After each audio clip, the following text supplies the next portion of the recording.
Good morning, everybody. Here we are again. It's day 29 of the Democrat shutdown, and things are getting really tough for the American people. The Democrats are coming near now to a cliff that they will not be able to turn back from, and it's of great concern to everyone who's paying attention to all this. You will note that more air traffic controllers and TSA agents and park rangers are about to go without a paycheck. You've got families and children that rely upon SNAP benefits that are going to go hungry here at the end of the week. You've got more critical workers, by the way, including the people who are the stewards of our nuclear defense arsenal, who are forced to stay at home as the government remains closed. The Democrats own every one of these consequences. So we want to point out a couple of important facts this morning for you. It's no coincidence that polling this week confirms that over 70% of the American people believe the Democratic Party is out of touch. And amazingly to us, still every day, they turn their backs on more and more hardworking American families to prolong their pain. And that is exactly what's being felt here. It is incredible to us that they've now voted 14 times between the House and Senate to reject the clean, simple funding bill that would simply reopen the government. 14 times they have thumbed their nose at the American people in spite of their pain that they themselves have acknowledged. And as we've explained here, the motivation behind that is very clear. And this is why the polling is indicating what it is. The people know the Democrats are responding to fear. It is their fear of the most radical far-left voices in their party that has made them decide to obey the demands of the far left and to shut down the entire government and thereby inflict all this pain on the people. And almost comically at this point, the Democrats are still out trying to convince you that this is somehow Republicans' fault. But the facts are the facts, and the American people can see that very clearly. They see the truth. We brought you a handy scorecard here so you can, follow the votes. I mean, this is very simple. The votes to pay the troops and federal workers and continue SNAP benefits and get air traffic controllers and Border Patrol agents paid. This is the vote tally. You see the dates here. The House did our work back on September 19th, and we voted, Republicans voted yes. Democrats voted no on all those things, and the Senate has now done it an additional 13 times. These are the votes. No one can say that this is in any way the fault of Republicans. We have a clean, simple bill, and everybody knows it. House and Senate Democrats are openly admitting that this is their shutdown. You have seen the highlight reel of all of them stumbling into admitting that. And yet they're also incoherently claiming that the shutdown is somehow on the fault of the other party. And the people aren't buying it. And that's why the polling continues to show that the approval of Republicans in Congress is rising with each passing day. And the Democrats, at the same time, Democrats in Congress have the lowest approval rating they have ever had since polling began, since recorded polling began on these metrics.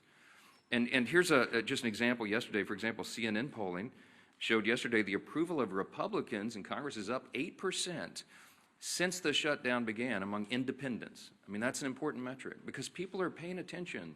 They understand what's happening and they see who is responsible. It's a really important thing to watch. Ronald Reagan used to remind us that you can always trust the American people, and we do. We trust their intelligence, and we trust their understanding of basic civics. In fact, we trust the American people's understanding of civics far more than the Democrats in this building right now. And a quick reminder of that is the people know that in the House of Representatives, you need a majority vote. You need 218 votes to pass legislation, to pass a clean, continuing resolution to fund the government. That's exactly what we did on September 19th. They also know that in the Senate, you have to have 60 votes to pass substantive legislation. And we've only got 53 Republican seats. That means we need, by the math, at least 7 Democrats to join us to reopen the government. Now, in other words, the Democrats are the only reason that the government is closed, and there is no other way to spin that, to make something else true about it. And of course, the Democrats know all that. We've seen their party leaders, and we've now made their phrases and their comments famous here every morning. Chuck Schumer, Whip Catherine Clark in the House. They've openly admitted that they're using the pain of the American people as their leverage. Why? To show to their base that they're fighting. And they're counting on the American people not noticing all this. And that's the very reason why we have to come in here every morning and relay the simple truths. I mean, somebody handed me this as I was walking in here. Yesterday, according to the Media Research Center study, by a 2.5 to 1 margin, the Capitol Hill Press Corps has tweeted more about the House calendar during the shutdown than the negative consequences of the Democrat shutdown, than the troubles that we have, the hardships that are being experienced because of the troop pay and WIC funding and flights grounded and SNAP funding. You guys are writing more about the House calendar than the real pain that's being inflicted on the American people, and that's why we have to come in and relay the simple facts. Now, there's a misguided strategy that the Democrats are pursuing right now, and it reveals two important things that can't be glossed over. Number one, it shows they have no cards to play except to try to blame the other team, which is ridiculous, and it shows how little they think of the American people. They had a rally a couple weeks ago. They tried to portray President Trump as a king, and we pointed out, again, the obvious truth. If the president was a king, then the government would be open. He's been trying to do that, and low-income families would be getting the food assistance that they need by Saturday. Republicans cannot wave a wand and reopen the government on our own. We must have a handful of centrist Democrats in the Senate do the right thing. And any Democrat suggesting otherwise knows exactly what they're doing, and they insult the intelligence of the American people. And by the way, every reporter in this room when they do that. Unlike Democrats, Republicans have nothing to twist or spin. We are just simply here relaying the simple facts and the truth. And the American people are responding to that. And that's why the polling indicates that they trust us more than the other side, because we are the ones here telling you the truth. We have nothing to hide. They are trying to obscure the facts. And by the way, the biggest unions are beginning to say the same thing. On Monday, the largest union of federal workers, the American Federation of Government Employees, came out, as you saw, and publicly urged Democrats to join Republicans and pass the House's short-term funding bill. The union president said, quote, "A strong America requires a functioning government, one that pays its bills, honors its commitments, and treats its workforce with respect by paying them on time." Amen to that. Of course, we agree. But it wasn't just the AFGE. You had the same commentary, the same plea by the National Association of Air Traffic Controllers, the Coalition of Airline Pilots Associations, the NetJets Association of Shared Aircraft Pilots, the Allied Pilots Association, the Southwest Airlines Pilots Association, the leader of the Teamsters, and the New York Steamfitters Union. They're all coming out. These are the constituencies that the Democrats claim that they support, and that's why the unions came on side of the Republicans in the last election. They've had enough of this nonsense, and they've all called on Senate Democrats to end this shameful shutdown. And it is a shame. The Democrats need to be publicly prodded by their millions of hardworking Americans to just simply do the most basic function of their jobs. A rational person would read the pleas of the federal workers and conclude that it is time to end the charade and turn the lights back on. But the Democrats are not rational right now, and they've deliberately ignored the plight of all these federal workers around the country. People are going to remember this, and they should. I want to quote to you a couple of senators over there on the Democrat side. Listen to this nonsense. Senator Mark Warner, the senior senator from Virginia, and this is noteworthy because Virginia is the state with the largest number of federal employees. He claims that federal workers want him to vote against reopening the government. He literally said, quote, "I think they want us to fight this." Fight what, Mark? What are you talking about? We have a clean CR. This is not a partisan dispute. It's ridiculous. Senator Tim Kaine is the junior senator from the same state of Virginia with the largest number of federal employees, and he said, quote, "I work very closely with them, and the AFGE would not want us to cut a deal." What the heck are you talking about, Senator? There is no deal here. We're not talking about a deal. We're talking about a clean CR that all of you voted for even as recently as this year. And here's my favorite one. This is the best quote. When asked about the AFGE statement from the big union, Senator Jeanine Shaheen said, quote, "I had a conversation with the president of AFGE earlier, right after the shutdown, and that was their position then." So let me just translate for you. Senator Shaheen spoke with the head of the largest federal employee labor union. The president of that union explained to her the harmful effects of a shutdown, and then Senator Shaheen went out and voted to close the government anyway and continued to do that more than a dozen additional times. Senate Democrats knew the pain this would cause. They knew about the missed paychecks. They knew the uncertainty of making rent for so many people. They knew about the missed meals. They knew about delayed flights. They knew that our nuclear arsenal and our national defense will be negatively affected by this, and they did not care. They shut the government down anyway to appease the far-left voices of their base. And the Democrats have some soul-searching to do. Are they going to continue to do that? Are they going to run from the far left and do their bidding? Or are they going to do right by millions of federal workers and the American people who continue to show up to work daily without pay? Are they going to do right and reopen the government so that those people are taken care of instead of the Marxist far-left base in their party? That is the question. And we pray that Senate Democrats come to their senses before the situation becomes too dire. On Saturday, this gets very real.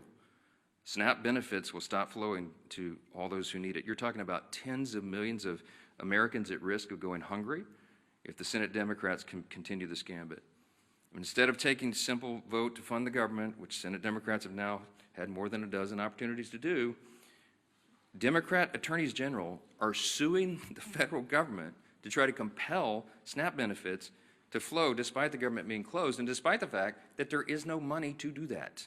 Congress hasn't authorized that. The contingency fund for that was something they batted down when the Democrats decided to vote against the CR and shut the government. For Democrats, there's a much easier option on the table.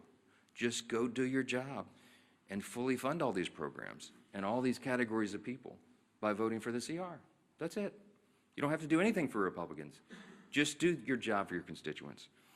Until Democrats recognize the pain that's gone on for so long, Republicans will be in their districts helping their constituents clean up the mess that Democrats are making and help them make ends meet and help them find the assistance, the food assistance, and all these other things that they're going to have to rely upon. And joining us this morning to discuss the Democrats' shutdown impacts on our national defense and on foreign affairs is our great chairman of the House Foreign Affairs Committee and a decorated veteran of the U.S. Army, our good friend, Chairman Brian Mast. Brian? Thank you, Speaker. I think everything going on, it really puts an exclamation point on the fact that we have the greatest population anywhere across the globe. I do want to start just by saying thank you to all of our workers. We have workers whose lives are being very literally affected, and they're still coming to work every day. Those are really big, amazing people. That's our American workforce. So I just want to start by saying thank you to them, all of our TSA workers, all of our air traffic controllers, our ICE, our CBP, our State Department people that I deal with, and to put a point, maybe moving to State Department, because that's what I deal with the most, about the very serious stakes of what is going on right now. Not just with people's lives and them not being able to pay their bills, but with what's going on across the globe. To juxtapose these positions, we have President Trump in Asia right now, very literally trying to make sure that the United States of America is not cut off from rare earth minerals or other things, which is what China is literally trying to do. That's why there was a threat of another 100% tariff, because China was sending around letters saying, all you neighboring countries don't sell to America. So the president is abroad trying to protect our homeland. And we have Democrats here at home doing everything that they can to weaken our homeland. That's a difference of values. And the stakes of those values is the future of the greatest country on the face of this earth. We should pray that our adversaries would be stupid enough to say they're going to prioritize funding feminism in Africa over the food stamps of their own people.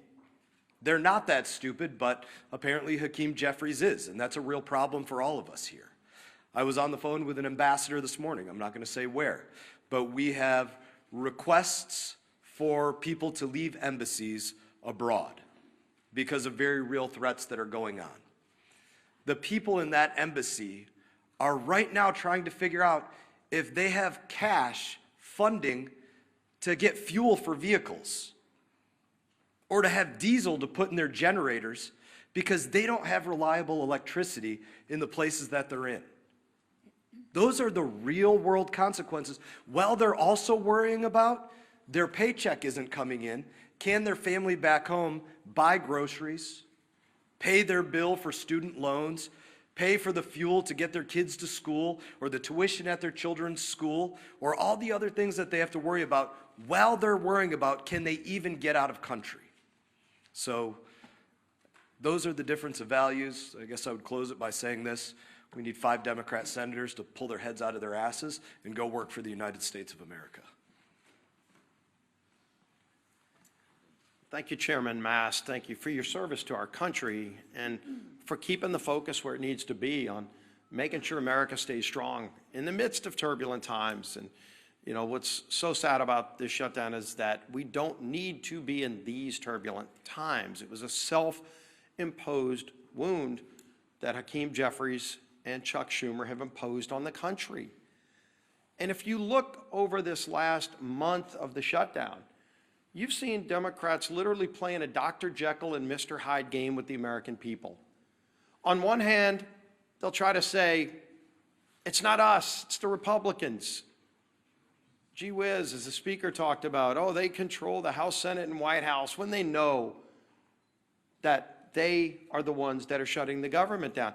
And then on the other hand, Mr. Jekyll's side, they're saying that they know that they're causing pain on the American people. They admit that there is suffering, but they're doing it for leverage. So you can't have it both ways, Chuck Schumer. You can't wake up one day and say you're going to try to blame it on the Republicans, and then on the next day, you're trying to say that, gee whiz, we know that we're causing these problems. They're admitting they're causing suffering on people, but they're doing it for leverage. And they can't even explain what that leverage is, because they just need to show their radical base that they're having a fight with Donald Trump. It's all it's been about from the beginning. You really want to know who's calling the shots in the Democrat Party? You saw it on the stage this past weekend.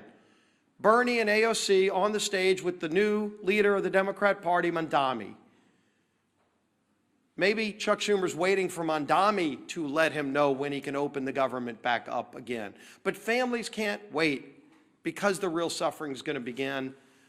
It's already been happening, but it really hits home this weekend when SNAP benefits run out, and they know that. But I'm going to go through some of the lies, the myths, the things that they say when they know better. Chuck Schumer just yesterday said, quote, Republicans are in charge of the White House, the Senate, and the House, but they're refusing to do their job. Now, Chuck Schumer's been in Congress since the 1980s. And he knows that every day he's been there, there's been a requirement that you need not 51, not a majority like we need in the House. He was in the House where you did need a majority, and then he went over to the Senate where it's always been a requirement that you need a supermajority. And in fact, when they changed the rules, it's not a standard or a custom, it's an actual Senate rule that you need 60 votes. The rule used to be higher. And in 1975, many of you might have thought Chuck Schumer voted for that rule. He came in just a few years after. In 1975 is when they lowered the threshold to 60 votes. It used to actually be a higher standard in the rules. And so every day Chuck Schumer's been in Congress, it always took more than a simple majority, in fact, 60 votes to pass these kinds of bills through the Senate. And he knows that. So you'd ask him, why is he trying to lie and mislead the American people? When he makes a statement like that, he knows he's trying to mislead the American people. And yet on other days, he does admit he knows he's causing suffering, but he's doing it for leverage. And so this game back and forth is what the American people are sick and tired of. Hakeem Jeffries, quote, we didn't view the current bill as anything other than a partisan Republican spending bill. He knows good and well that it was a clean CR. If Democrats still to this day don't know the difference between a clean CR and partisan bills, did they stop reading the bills? Because they used to vote for these bills just since 2017. Go look at the facts. Speaker likes talking about the facts. Facts are important here. Since 2017, 30 different CRs, 30 times CRs have moved to keep the government open. And do you know 29 of the previous times Chuck Schumer's voted yes. 29. This 30th time is the only time Chuck Schumer has voted no. And of course you'd say, well, then what's changed if he's voted? 29 out of 29 times before this, he voted for clean CRs. What's changed? This is a clean CR. What's changed is the Democrat Party has changed. Mondami is now running the party. That party has changed. But the American people still have the same needs. The American people, again, the clean CR doesn't solve our differences. We still have big differences that we need to go negotiate, but let's just do it while the lights are on without the American people being held hostage. And of course, the final myth that's been out there for the beginning of this whole shutdown that we've debunked many times, that it's, quote, a total effing lie, that was Chuck Schumer's word, I think he actually used the word itself, that Democrats support free taxpayer-funded health care, free legals. That was Schumer saying that. And then, of course, when you read his alternative bill, his list of hostage demands, the $1.5 trillion spending bill, it includes in it a provision that repeals the verification we put in that says illegals can't get free health care. And CBO, not us, CBO said that would cost $200 billion in taxpayer health care benefits going to illegals. They know that. Of course they know it. And so why would they want to try to mislead the American people by over and over again making those statements? So here you can see it. Time and time again, the SNAP benefits comment the speaker talked about. They were warned in early October that 42 million people could be at risk in just weeks of losing their SNAP benefits if they didn't open the government. They knew that. And they want to play this game of chicken, this Jekyll and Hyde, one day trying to blame everybody but themselves, and then the other day taking ownership and admitting they're causing suffering, but they want to do it for leverage. You can't have it both ways.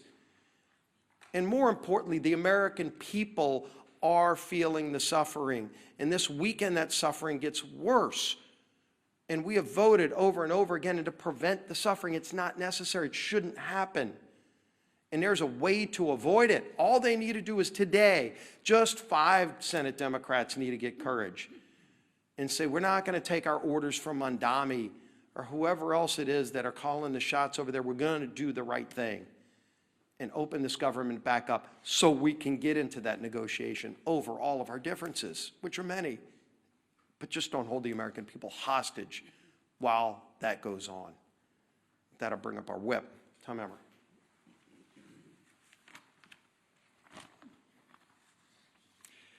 The Democrats have no leader, no vision, no message. And nothing proves it more than the chaos they have caused with their needless government shutdown. We are now 29 days into this mess, and the Democrats have contradicted themselves every turn with no exit strategy in sight. They've tried to make their shutdown fight about health care, while simultaneously demanding that we cut $50 billion in rural health care and give taxpayer-funded health care to illegal aliens.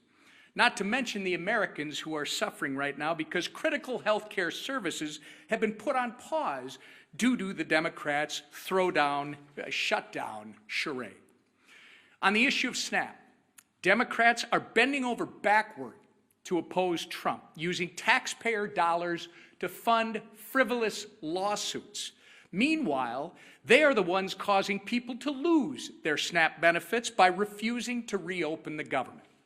Remember, all of this could have been solved in a matter of 5 minutes by 5 Senate Democrats if they would do the reasonable and right thing by supporting our clean CR. The same CR that they supported just 6 months ago, and as we've said over and over, that they passed 13 times under the Biden administration. But instead, they'd rather run in circles, tripping over their own feet in the process and hanging their constituents out to dry. Why? In order to attain political leverage and score points with the radical Mamdani and Omar Fata supporting that, by the way, for those of you that don't know, is the Mamdani of the Midwest, Omar Fata, supporting that wing of their party. Take it from the party who essentially wrote the government shutdown playbook. It doesn't work. Shutdowns achieve nothing but hurt everyone. So enough with the political games. Pass our clean CR and let's reopen the government for the people that you were elected to serve.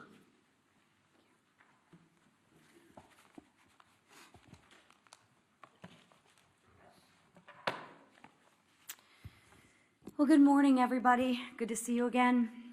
Let's get one thing straight right out of the gate. House Republicans did our job. Senate Democrats didn't. It's that simple. More than 1 month ago, under the leadership of Speaker Mike Johnson, the House passed responsible legislation to keep our government, your government, open. Meanwhile, Senate Democrats voted again and again to keep it shut down. So before anyone throws around cheap insults like one Democrat member did on social media this week, and I'll just read it. Lazy Mike Johnson has made himself irrelevant and pointless. You know, I always find that funny. When you can't beat us on the issues, what do children do? They personalize it. And that's exactly what this member is doing. He can't beat us on the issues. So he wants to attack our leader, who has done a remarkable job, and personalize it. We're not in 6th grade anymore. But maybe for some people they are in 6th grade. But let's remember the facts. Republicans acted. The Democrats stalled. Mike Johnson has shown leadership, discipline, and focus.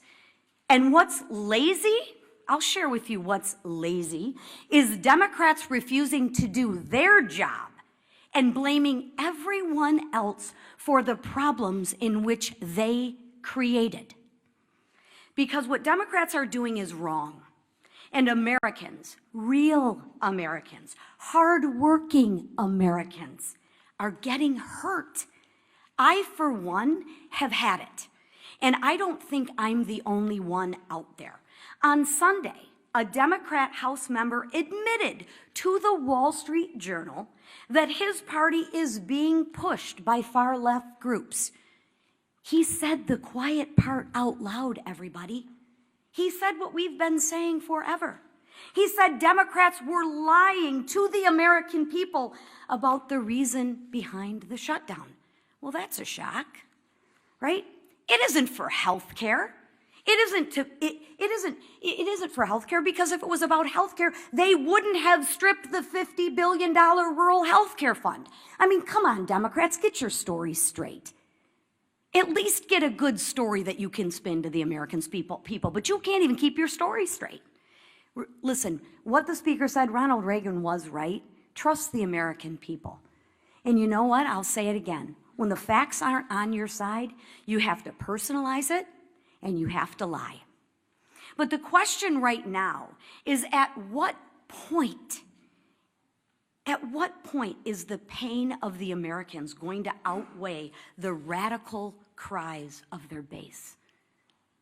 It wasn't when our troops almost didn't get paid. It wasn't when moms and infants were at risk of losing the food off their table.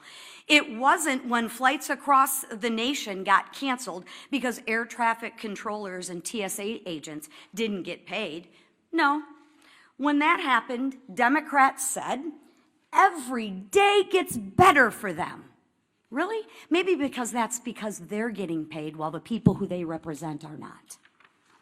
That's what they said. They said pain for the American people was their best leverage. They said maybe it was uncomfortable, but it was worth it to them. Really? Think about that. Let that settle in. Let that just sit for a minute. So now I ask, will it be enough pain this weekend when 42 million Americans lose access to food on their table? Will it be enough when 2 million Americans miss a paycheck? What Democrats are doing right now is absolutely cruel, but it's also dangerous. And I think Chairman Mast spoke very well on this issue, but let's build on that. When our skies aren't staffed, when our borders aren't secure, and when our troops are at risk of missing a paycheck, that is not a political strategy. That is a national security threat. Enough is enough. Americans do not want to be used as leverage. And they don't want to be used as leverage for another $1 trillion of wasteful spending. They work way too hard for their paychecks.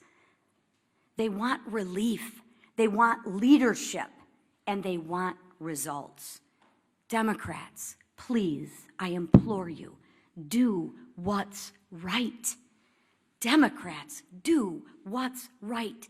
End the shutdown. End the suffering for the American people. Stop, as you say, leveraging the pain. Vote for the Clean CR funding bill and let America move forward. Thank you. All right, questions?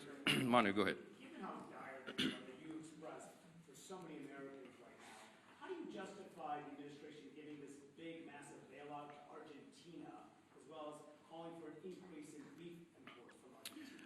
Look, we give foreign policy, the execution of foreign policy to the executive branch, and that's what the president is doing right now. There's lots of nuances about that. He's involved in negotiating trade agreements around the country to the great success and benefit of the American people right now.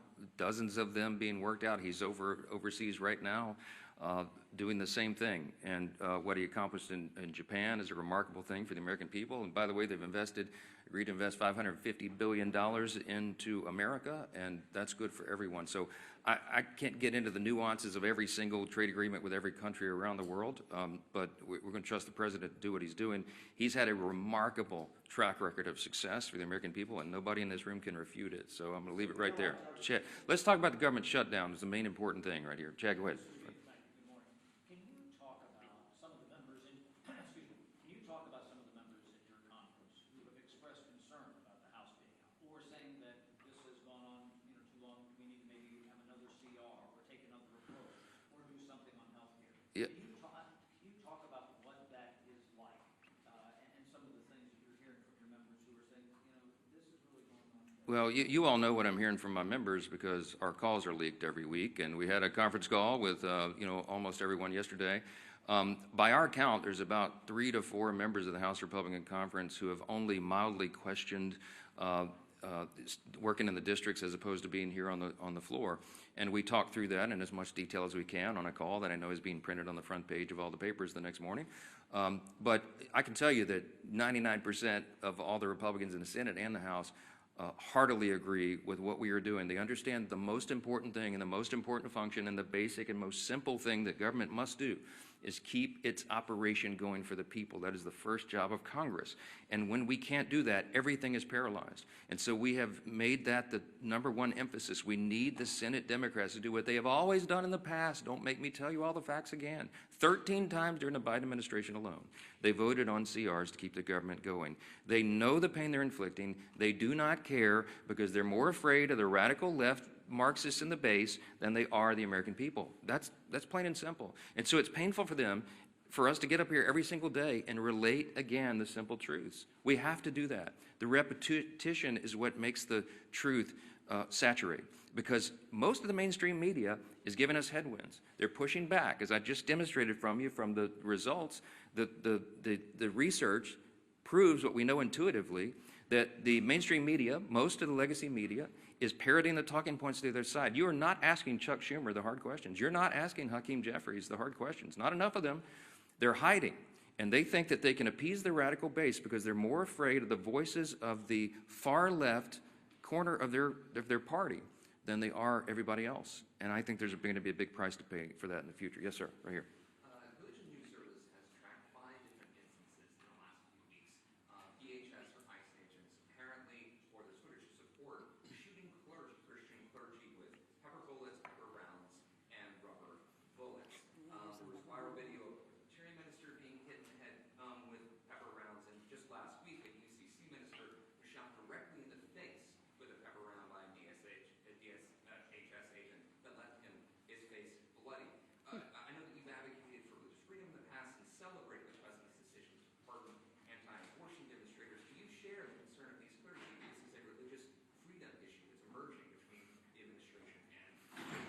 I can't comment on any of those instances. I haven't seen or heard any of those videos, so I'm not going to comment about it. But I would say, hold on, wait a minute. Let me answer you. Hold on. Thank you. You asked the question. Religious freedom does not extend and give you the right to get in the face of an ICE officer and assault them, if indeed that was what happened there. What I've seen is a measured approach by the people who are trying to enforce our border laws, our immigration laws. And that was desperately needed and desired and demanded by the American people. You might remember the #1 issue in the November election last year was the wide open border and the chaos that has ensued by that. So the people are out doing a very difficult job. ICE officers, by the way, are under tremendous strain and pressure. How would you like to do that job if you had to put on the badge and do it? When you know you have the media criticizing every move, and you have wild protesters in your face, cursing at you, waving their finger in your face, and sometimes pushing you and assaulting you. Okay, it's a dangerous, risky job. Thank the Lord that there are people who are willing to do that difficult job, to put on the badge and show that kind of courage. We should be on the side of law enforcement, and anybody who's trying to disrupt those operations, they need to be handled the right way. Now, look, all of us want the law to be enforced. We are the rule of law party. Chaos is not an American virtue, the rule of law, but you have to have order, and you have to have peace, and you have to have some people who are brave enough to put on the uniform and go ensure that. So get out of their face and let them do their job. That's what I would say. Down here, yes, ma'am. We're getting closer to the November 21st deadline for the CR that you guys passed. We're almost 3 weeks away from that. Is it time to bring the House back to pass a new CR with a new date? Is fewer than 3 weeks enough time to finish appropriations? Wouldn't that be a futile exercise when we have a CR that's been sitting over there since September 19th? If I brought the House back and we passed another CR, it would meet the exact same fate with Chuck Schumer. He would mock it, they would spike it, and they would try to blame it on us. So what would be the point of that? We're all concerned about the timing. The Democrats are eating up the clock. We have very important work to do here, and that's why we're pleading with them, not Chuck Schumer. Look, I think Chuck Schumer and Hakeem Jeffries are irredeemable at this point. I don't think they'll be able to tell Mondami in New York and his disciples that they voted to open the government. I've given up on the leadership. So we're trying to appeal to a handful of moderates or centrists who care more about the American people and will put the people's interest over their own and do the right thing in the Senate. I mean, there's no point in me sitting down with Chuck Schumer. He's painted himself into a corner. I get all that. Mondami it looks like he's going to win and be the mayor of New York City, and Hakeem Jeffries came out and endorsed him. That's all you need to know. Hakeem Jeffries is terrified that Mondami, one of his disciples, is going to challenge him in his own seat in the election next fall. You've already seen that rumored. Some of you have reported on it. So he had to do it. He had to endorse socialism. He had to endorse Marxism. This dangerous ideology that has taken over the Democrat Party, that is what is motivating them. So it doesn't matter what we do in the House. It doesn't matter what we pass. We have to get a handful of moderates over there who care about America to do the right thing. We need at least 7 Democrats. It takes 60 votes in the Senate to pass it. This is not the Republicans. This fault is squarely on the shoulders of the Democrats, and they're the ones causing you the pain, and don't ever let them forget it. Thank you. Thank you.